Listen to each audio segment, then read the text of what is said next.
I mean, without any further ado, dude, we've got the first pay-per-view of 2023. I am looking forward to the main event. I feel like hardcores are going to be the ones looking forward to this more so than maybe your casual fans. But all I know is I'm looking forward to seeing this shit. Is there any fights in particular you're looking forward to this one other than just the Glover Teixeira Hill fight?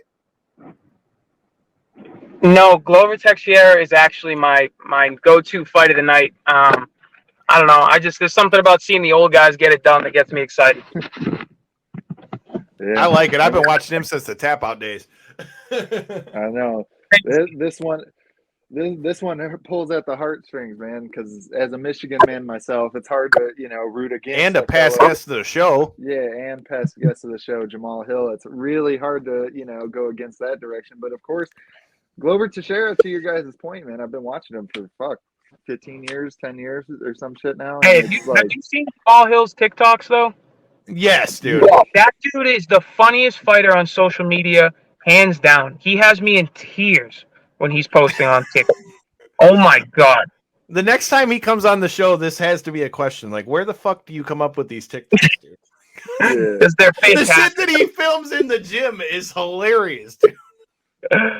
I show all my friends, every single one. They'll be like, oh, that dude Jamahal Hill's fighting. I'm like, screw that. Look at his TikTok.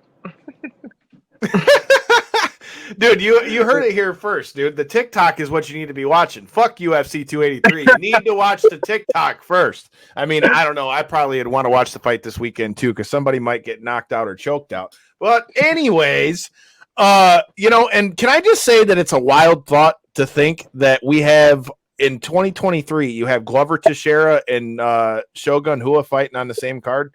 I want people to know that. Like, what the fuck? Yeah. I've got buddies that don't even know who Shogun is. They're like, who is this guy? I'm like, are you Especially serious? when they don't even put Shogun on his name on the UFC website anymore. Like, they probably don't got a fucking clue. It just says Mauricio Rua. Like, if you didn't know better. That's terrible. A disrespect to a fucking legend. Come on, Dana, get your shit together. Tell your fucking internet guy he needs to put Shogun on there. At least he's on, and the worst of it, he's on the featured prelim. He's not even on the fucking pay-per-view anymore. And this is Shogun we're talking about. Hot damn it. I mean, in their defense, this is a very, very decently stacked pay-per-view. Oh yeah, I'm not saying that. I just think it's funny because we're talking about Shogun Rua, and like he said, half of the 2023 audience may not even know who the fuck Shogun Rua is. Yeah, they very well might, and it really is genuinely crazy. Like, not even that they're like fickle, right? But it's like, I've been a baseball fan. He's been around forever. Well, no, just for instance, right? Like, I've been a baseball fan my whole life, but I'm not going back and watching like Wade Boggs and shit play baseball. So like, I get it, right? That's true. I'll give you that. That's a fair point. It's like, it is what it is. I get it if you're new to the sport, but like, I'm that nerd. I'll go on YouTube and watch Pride fights. I don't care. I'm a nerd. Especially when they're still competing, right? Like, when people are still like actively in the game, and like you hear about all the legendary fights and stuff, like, especially in Shogun's case, man, so many of his legendary fights are worth going back and the soccer taking a kicks. look at. Oh God, I showed some of my friends Pride for the first time, and they lost their mind. Yeah, those days were wild, man. That's why it was nice to see in that Bellator Risen card. Like, dude, I was getting Pride flashbacks, dude. Like, it was so dope watching that show, because even though I didn't like the fact that it was early as fuck in the morning, at the same time, that arena looked so badass. And all I know is, I've said it on the show before, ring the bell. At some point before I die, I will go see Wrestle Kingdom in the Tokyo Dome. And I will see some kind of MMA fight in Japan. It'll happen. I don't know when, but it'll happen at some point. But with that being said, I'll go over the main card. We are starting off with a fucking banger. We've got guys that have history with both guys in the main event. You got Johnny Walker and Paul the Bear Jew Craig. How are you liking this fight, bro? It's a tough one, but I'm going to have to go with Craig. I love his jiu-jitsu. Not many guys that weight class have his type of jiu-jitsu. I'm going to have to go with him. I agree, but my issue is, I hope he doesn't rely on it like he has in some of his last fights, right? Yes. Like, implement it. Don't rely on it. If you get what I'm saying, like, work that into your game, and don't just try your best to lay on your back and hope that he kind of falls into a spot where you're advantageous too. Now, granted, has that worked many times for the old Bear Jew Paul Craig?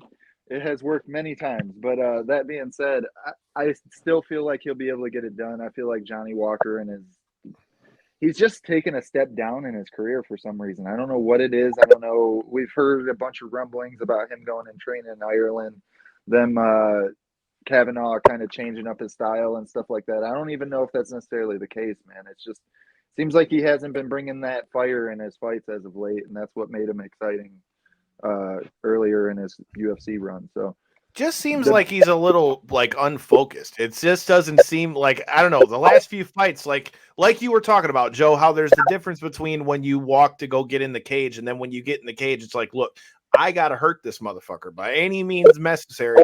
I got to hurt this motherfucker. Sometimes Johnny Walker to me comes off like he's almost having a little too much fun in there. That's just my thought. And I don't mean that as a disrespect, because you should be having, you should be able to flow and be able to have fun while you're in there. But if it gets to the point where you become too lackadaisical, which I feel like is kind of what we've seen in the last few fights, I feel like that's what's costing him in this fight. And I'm going to go with Paul Craig as well, because again, just based on the last few fights, I feel like Paul Craig is going to come into this fight feeling like he's got something to prove. And somebody who's got something to prove against somebody who's kind of all over the place usually doesn't work well. So with that being said, I'm going to go with Paul Craig. Maybe we're all dumbasses, but we're all going with Paul Craig on this one. The next one, I think we're all going to be unanimous on this one. And this is no disrespect to Lauren Murphy, but I will go first. I think Jessica Andrade is going to smash Lauren Murphy, dude. Yeah, 100%. I will say Lauren is tough as shit. Hell so yeah. No disrespect. I could see it being a decision, but I think it's going to be dominant for Andrade. See, I don't think that it's going to be quite as dominant for Andrade. I think that she's going to face some fire in this fight because of the fact that Lauren Murphy is, to your point, she's just so damn tough, man. She never gives up on herself, and I feel like you can only take so much out of media week, right? Like the interviews and stuff when people are sitting in front of these microphones, but you can definitely see the intent in people's eyes and stuff. And of course that may be different once they're under the bright lights and stuff. But I feel like Lauren Murphy, now that she's fought for the belt and she's really went in there against a lot of these top other girls and came out victorious, lost a couple, I feel like she feels as though she's in that upper echelon. And I feel like she's now taking on somebody that, in her eyes, feels in her interview she had mentioned that she feels like Andrade should move down to 115 again, and she doesn't basically belong in 125. And I mean, we'll see. Like, Lauren Murphy's got a real potential for a size advantage going into this fight, and I don't know, man. I feel like her chances are a lot higher than the general population, not even just you guys. I feel like she's got a lot not only to prove, but she's gained that mentality. Well, the odds are looking like that too. We've been talking a lot about odds, especially having Jimmy Flick on the show with his opponent changing because of the whole James Krause thing last weekend and all that stuff. I mean, according to what it says here on UFC, now I haven't looked at it on DraftKings or anything, but if these odds are close to being right, they've got Jessica Andrade as a minus 490 favorite and a plus, and Lauren Murphy is a plus 390 underdog. Ooh, I wish I was a betting man. I need to download these. I mean, we keep making these fucking parlays. About time you throw $5 on it, you fucking tightwad. It's not that. It is that. Scratch off, man. I've went to the casino 5 times. I've never spent. This guy will talk about fights until he's blue in the face, but won't bet his money on it. No, because I know exactly what'll happen. I'll bet with my heart, like I always do. I won't bet with my mind. I'll bet with my heart, like I do on the show with most of my picks as well. And I'm not trying to take some cool stuff out of my house or the chances to have man in my house. Aren't you the one that's always saying $20 ain't gonna hurt nothing? $20 could win your ass a bunch of money. You're the one. If you only could hear when we're not on the air how often we'll be rolling somewhere and this motherfucker goes, man, this $20 you was gonna spend that to eat anyway. Because that's different. Because that's different. You could win some money, and then you're right, it is different. It ain't gambling. I feel like, all right, I've always had the mentality of like every dollar I lose gambling feels like 20. Like I I can almost respect that. remember. That's a good point, but still. I can almost remember like all the times like, oh, I bet $30 and I lost. Like I can remember that shit. I don't remember.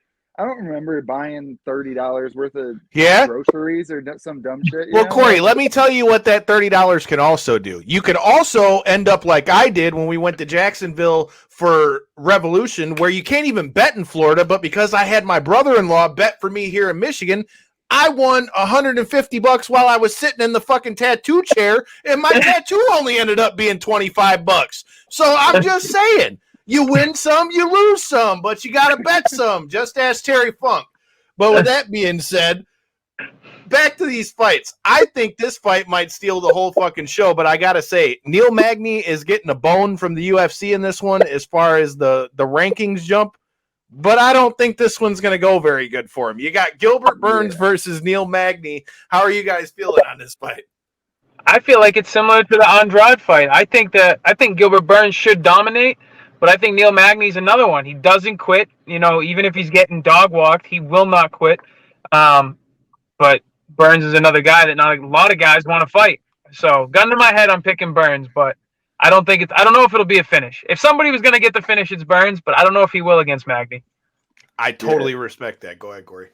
To your point, Magny is yet again, he's very good at being a nail sometimes. He can definitely take some damage and roll with the punches and do what he has to do to end up being the hammer again. And I don't think that's going to work out for him very well in this fight, though. I don't, because I feel like Gilbert Burns isn't somebody that you can allow to land those type of shots. No. He'll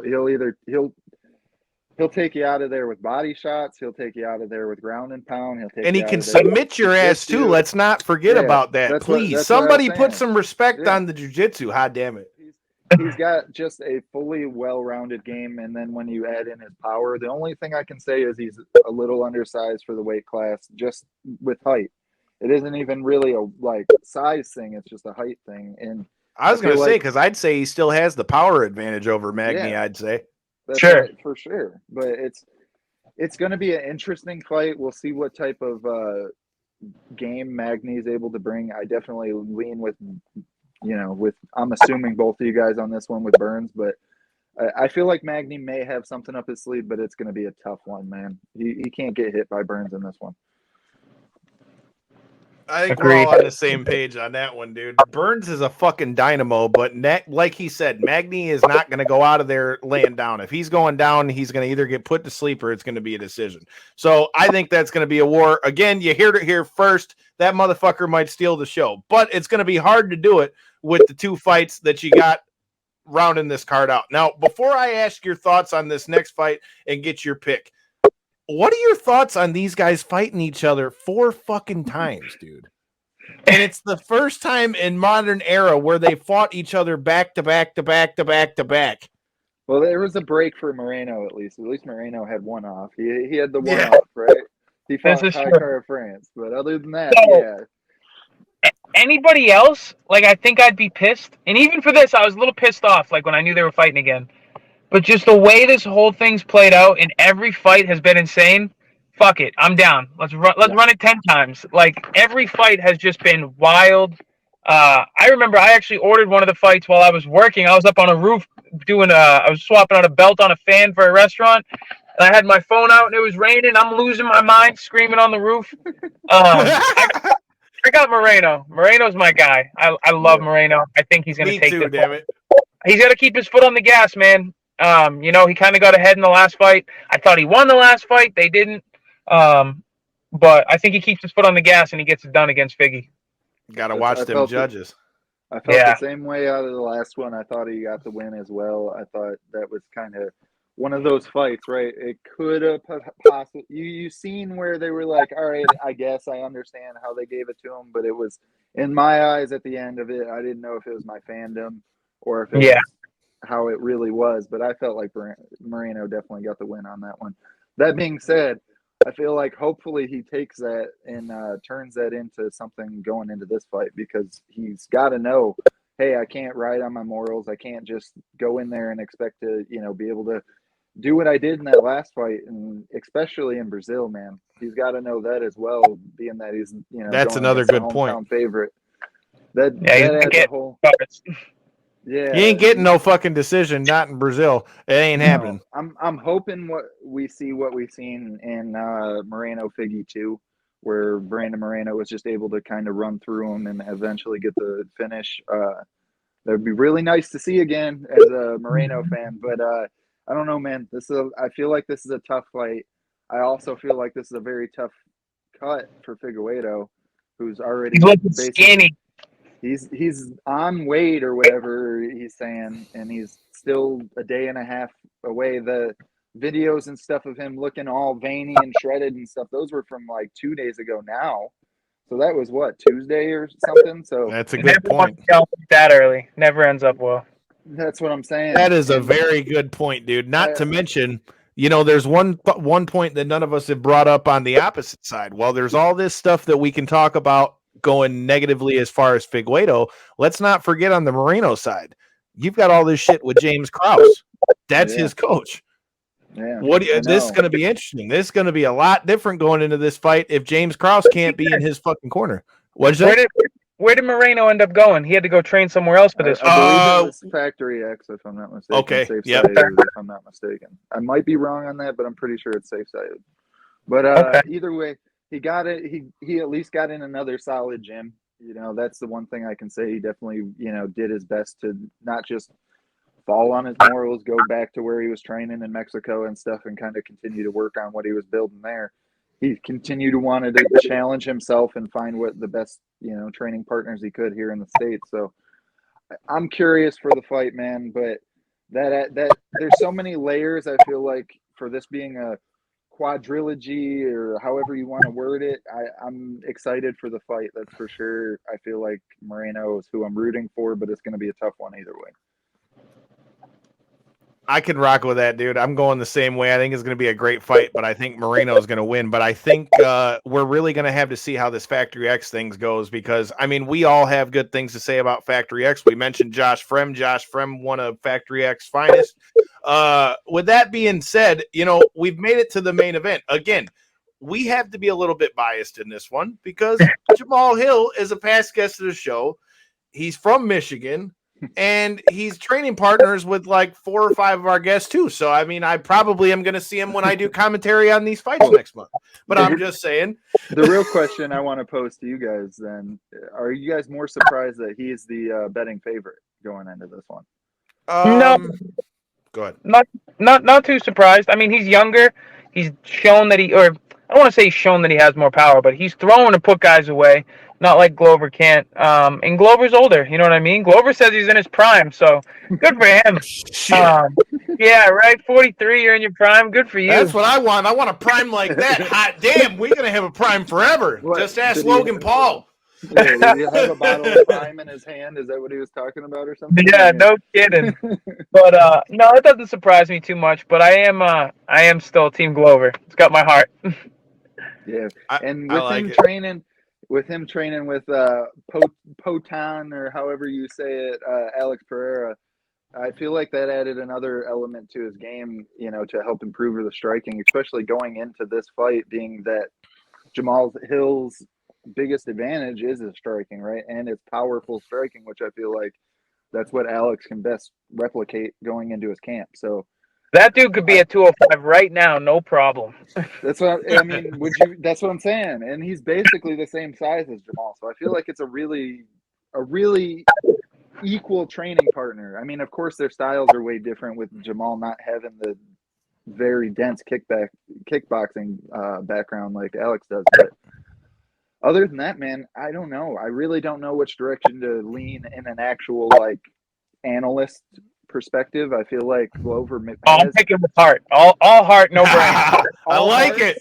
All heart in this one. I got to go Jamahal because of, like you say, all the connections and stuff. But from the analyst perspective, man, I feel like Glover has the well-rounded game. He has more ways that he can finish you. Like, to your point, he definitely still carries power. His striking's still solid.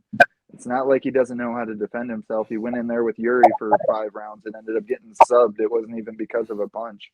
or a kick or anything like that. So I don't know, man. I feel like this is an interesting one yet again with the hometown advantage as well. It's an Definitely. interesting, That's a a very good very point, too. interesting fight. But Jamahal Hill's not somebody that relies on the card. So I don't know. I'm going Jamahal Hill either way because I feel like we need a Michigan champion. It'd be cool Ah, damn it, I'm with it. It'd be cool to say. I get jealous when I hear all these other people from other countries and states talk about where they're from and shit. But beyond that, let's go at Jamahal Hill. We already got a Michigan champion. Shout out to Jared Brooks getting that ONE FC strap, man. Yeah. Don't sell him short. But I'm with you, dude. I think Jamal's going to win, but I have a different reason as to why I think he's going to win. I think, obviously, it's no secret that Glover is better on the ground and better with his jiu-jitsu. But, again, anyone that's been following us for any length of time, I say this all the time, it applies to all fucking sports. I don't care what sport we're talking about. Momentum is fucking crucial. And after the way that last fight went for Glover, and then he had to switch everything up to get to where we're at now, and the fact that Jamal is on the run that he's been on, and he's been knocking motherfuckers out left and right. Not that I'm saying that Glover can't go on another run like that, because, again, if you've been following the show, I've been Team Glover this whole way through. So I'm not hating on Glover. And all the facts that you just said, Corey, about it being in Brazil and all these things, I agree. But with that being said, I feel the momentum and the fact that, like you said, he is younger, I think is going to serve him, because I don't know if Glover is going to be able to sit there and take those shots. Now, that being said, if Jamal gets taken to the ground, we might be in a whole nother motherfucker. But that's why we love to watch fights.